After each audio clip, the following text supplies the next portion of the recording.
करे लगलू? अरे लिपस्टिक लगाओ तनी। अरे त खाली सिंगारे पटार करब, जल्दी चलो। आ चल तनी जी, आई आ गई नहीं। आवा। पापा आ पापा हम भी मेला चलेंगे। तू कहाँ जेबे रे मेला में?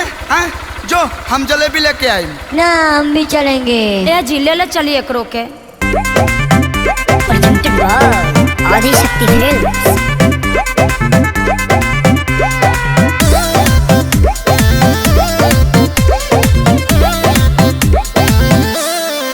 हे बाबू काबू रखा हो लाई मेला से मिठाई, चाहतनी हम ताहर जाती अमाई। रुद्र बेटा जाओ छोटा भीम देखो। हे बाबू काबू रखा हो लाई मेला से मिठाई, चाहतनी हम ताहर जाती अमाई।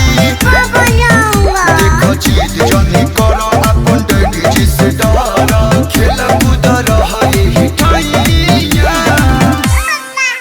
का। रोवता बबुआ ले लिपिठैया, बात मानिए मोर सैया। रोवता बबुआ ले लिपिठैया, बात मानिए मोर सैया। बाइक चलाई की पिठाइयाँ उठाई। अरे आई दादा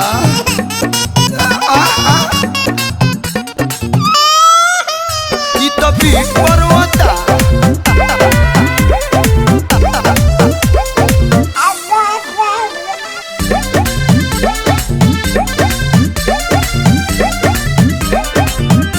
ने पुल धरा दा दूध के पी के सुत जाई, मेला में भीड़ होई जइहन भुलाई।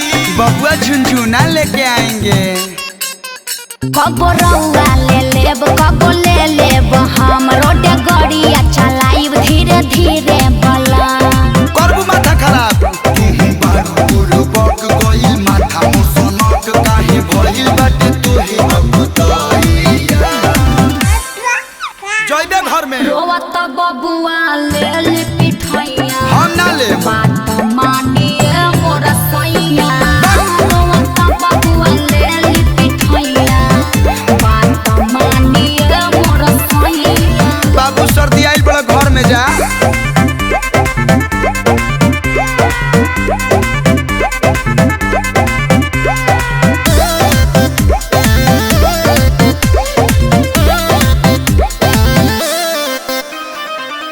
लइका से ज्यादा बानी तोहर से परेशान हो, बात ना बुझेलू खाली करेलू हरान हो। लगलू जनमतुआ बन। माई होई कसाई नहीं होई सजन, बबुए में बसेला जी मोर तनमा। हमरो बसेला कलू शुभम सिगरीवाल से करेलू तू बाबा, बजावा दारू झूठा बधाइया। रोवता बबुआ ले लिपिठैया, बात मानिए मोर सैया। रोवता बबुआ ले लिपिठैया, बात मानिए मोर सैया। अब टंकी पर बैठ जो। हमेशा हमार लइका के रोआ डांटत रही ना, तनी प्यार से बोली। आई जी बैठी। देखी तो लइकवा खुश हो गए।